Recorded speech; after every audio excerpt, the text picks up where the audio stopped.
جس دل پر اللہ کی رحمت ہوتی ہے اس کے اندر نرمی ہوتی ہے، اور جس دل پر اللہ کی لعنت ہو جاتی ہے پہلی نشانی اس کی یہ ہے کہ اس کا دل سخت ہو جاتا ہے۔ اللہ اکبر۔ فَبِمَا نَقْضِهِمْ مِيثَاقَهُمْ لَعَنَّاهُمْ، بنی اسرائیل نے وعدے توڑے، ہم نے ان کے اوپر لعنت کر دی۔ وَجَعَلْنَا قُلُوبَهُمْ قَاسِيَةً، پہلا اثر یہ ہوا کہ ان کے دل سخت ہو، جب لعنت ہوتی ہے تو دل سخت ہو جاتا ہے۔ اللہ اکبر۔ فَهِيَ كَالْحِجَارَةِ، دوسری جگہ فرمایا یہ پتھروں کی طرح ہو گئے، او اشد قسوہ، بلکہ پتھروں سے بھی زیادہ سخت۔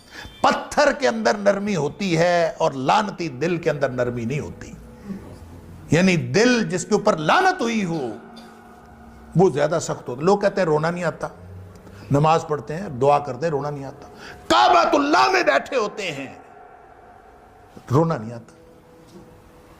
اس بات پر روئیں کہ دل سخت ہو گیا ہے۔ دل کی نرمی رحمت کی علامت ہے اور دل کی سختی لعنت کی علامت ہے۔ اب یہ آپ بڑے بڑے وعدے توڑیں تو بھی دل سخت ہوتا ہے، آپ چھوٹی چھوٹی نافرمانیاں کریں تو بھی دل سخت ہوتا ہے۔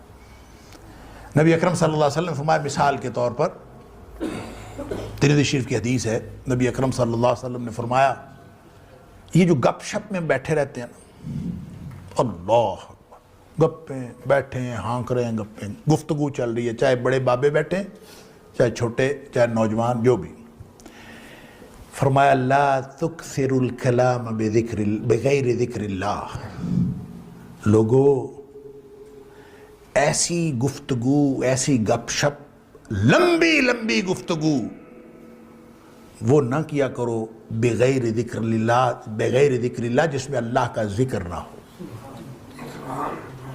ایسا نہ کیا کرو۔ کیوں؟ اس لیے نہ کیا کرو کہ ان کثرت الکلام بغیر ذکر اللہ قسوۃ للقلب،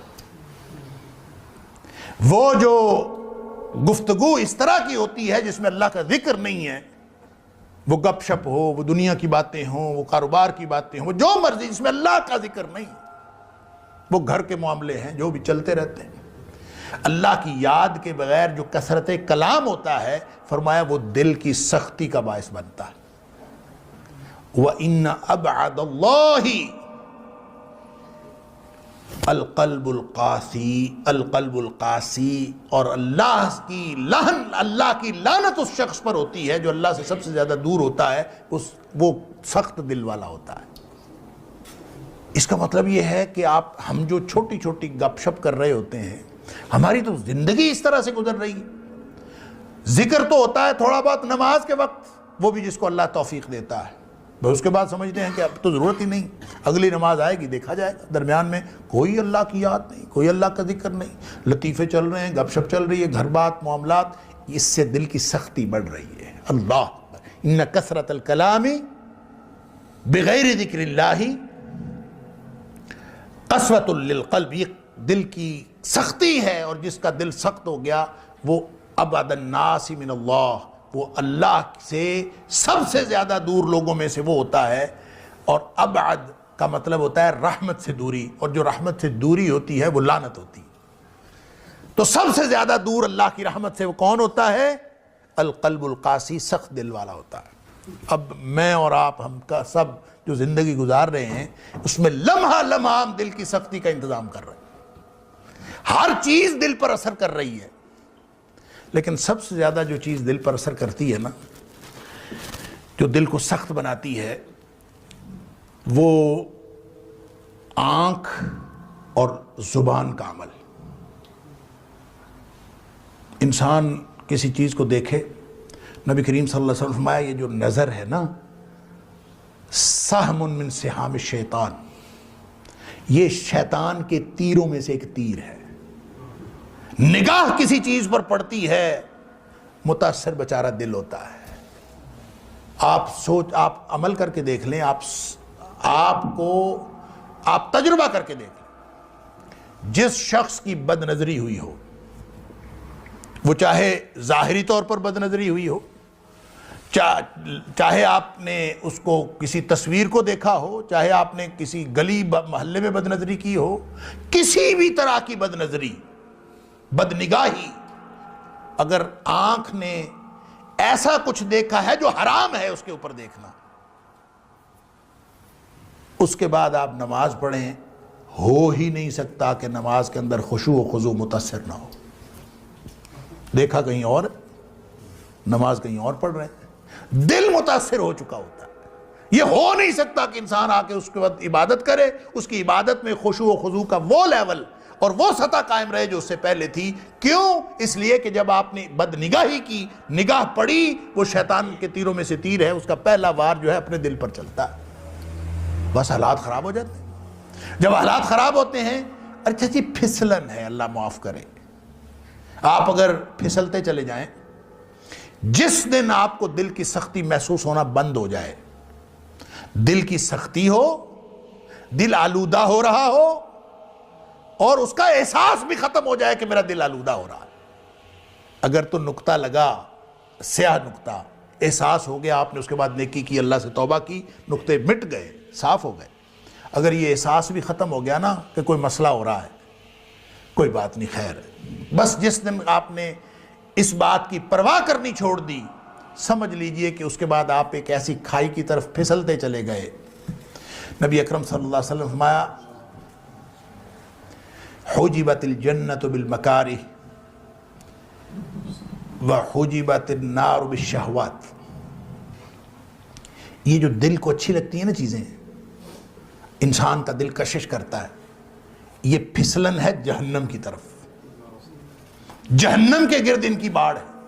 حجبت النار بالشہوات، مزے مزے کی چیزیں، مزے کرو، جو مزاج یار میں آئے جو مرضی کرو، یہاں بیٹھے بھی زندگی ہے بابر بعیش کوش کہ عالم دوبارہ نیست، جو مرضی کر لو، یہ ساری چیزیں آپ کو پھسل کے ایک ایسی پھسلن میں ڈال دی ہیں، ایسی سلائیڈ میں ڈال دی ہیں، آپ اس کے بعد جہنم سے بچ نہیں سکتے، یہ آپ کو پھسلا کے جہنم میں ڈال دے۔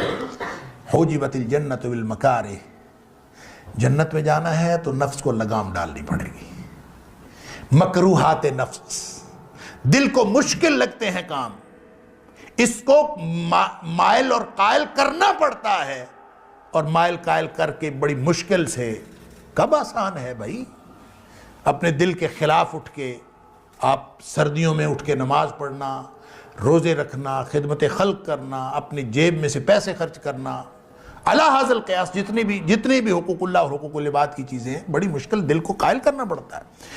حجبت الجنت بالمکارہ، جب یہ مکروہات نفس ہیں، دل کو مجبور کر کے، محنت کر کے اس کو مائل اور قائل کرنا پڑتا ہے، وگرنہ یہ تو اس کے اندر تو ٹینڈنسی یہ ہے، ان النفس لامارۃ بالسوء، یہ ہمیشہ آپ کو برائی کی طرف لے کے جائے، یہ دشمن ہے انسان کا اندر بیٹھا۔ الا ما رحم ربی، جب اس پر رحمت ہو جاتی ہے تو پھر یہ گناہ کی طرف نہیں لے کے جاتا، پھر یہ انسان کو نیکی کی طرف لے کے جاتا۔ اللہ ہمارے دلوں پر رحمت کر دے۔ قد افلح من زکاہا، جو اس کو پاک صاف رکھے، اس سے اس کے سارے اعمال ٹھیک ہوں گے، اعمال ٹھیک ہوں گے تو انشاءاللہ امتحان میں کامیابی حاصل ہوگی۔ اور اگر اسی کو پاک صاف نہ رکھ سکا، یہی آلودہ ہو گیا، زنگ لگ گیا، تو پیچھے کیا رہ گیا؟ اللہ اکبر۔ قد خواب من دساہا، میں عرض کر رہا تھا یہ جو دساہا ہے نا، اس کا ایک معنی تو آلودہ کرنا ہے، اس کا ایک معنی ہے دبا دینا۔ یہ بھی آپ کبھی اس کی تفسیر جو ہے وہ پڑھیے گا۔ دبا دینے کا مطلب پتہ کیا ہوتا ہے؟ دبا دینے کا مطلب یہ ہوتا ہے کہ دل جس بات کو بھی کرے، آپ نے اس کی بات نہیں ماننی، آپ نے اس کی ہر خواہش کو دبا دینا۔ قرآن کہتا ہے کہ اس کو دبا دینے والا بھی نامراد ہے۔ آخر اللہ نے دل بنایا ہے، آخر اللہ نے جسم بنایا ہے، وَإِنَّ لِجَسَدِكَ عَلَيْكَ حَقًّا، حق ہے اس کا۔ لہذا اگر بھوک لگی ہے، دل چاہ رہا ہے کہ میں نے کھانا کھانا ہے، آپ کہیں کہ تجھے کھانا نہیں دینا، یہ دساہا ہے۔ اگر آپ کو شہوت کی اشتہا ہے، آپ جوان ہیں، جن سے مخالف کی ضرورت ہے، آپ کہیں کہ نہیں شادی کرنی، دساہا ہے، قد خواب من دساہا۔ اسلام نے ایسی کوئی تعلیم نہیں دی کہ آپ اپنی جائز خواہشات کو بھی دبا دیں، نہیں، اسلام نے اس کے لیے چینل دیا ہے، حرام کو چھوڑیں، حلال استعمال کریں۔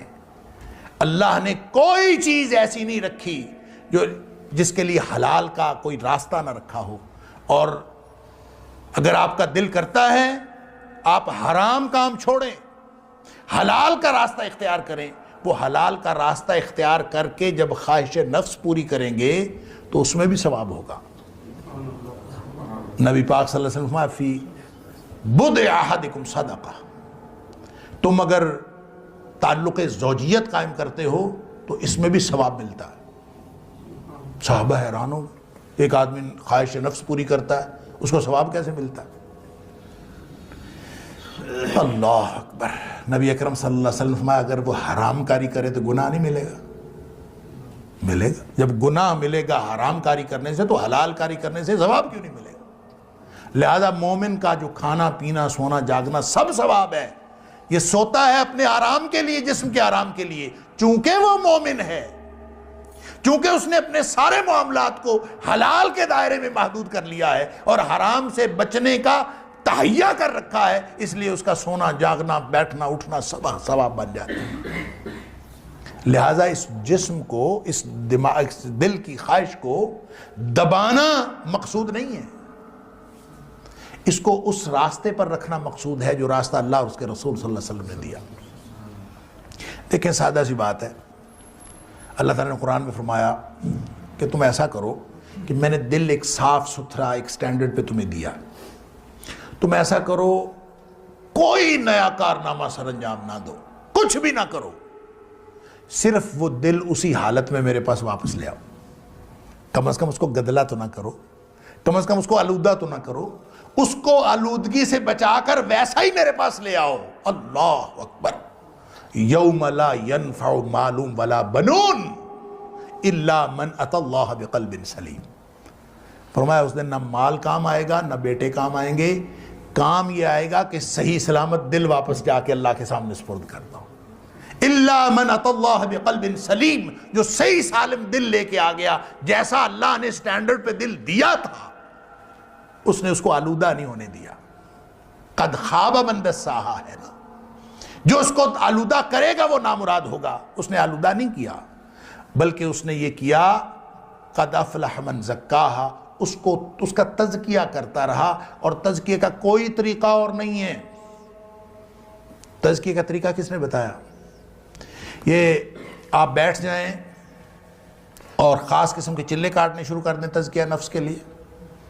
وہ ہمارے علاقے میں ایک بزرگ تھے، اس کے بارے میں بتایا جاتا تھا کہ وہ سیب سامنے رکھ لیتے تھے، یہاں لٹکا ہوتا تھا سیب، اور بس وہ اس کو دیکھتے رہتے تھے۔ کسی نے پوچھا حضرت یہ کیوں کیا؟ کہتا ہے یہ دل کرتا ہے اس کو کھانے کو، تو میں اس کو دکھاتا ہوں اور کھانے نہیں دیتا تاکہ اس کا تزکیہ ہو۔ حد ہو گئی ہے۔ اللہ کریم نے کھانے کے لیے حلال طیب رزق دیا ہے، اور اس کے لیے آدمی اپنے آپ کو، اس کو تزکیہ نفس کہے، یہ تزکیہ نفس نہیں ہے، یہ قد خواب من دساہا ہے۔ تزکیہ کیسے ہوگا؟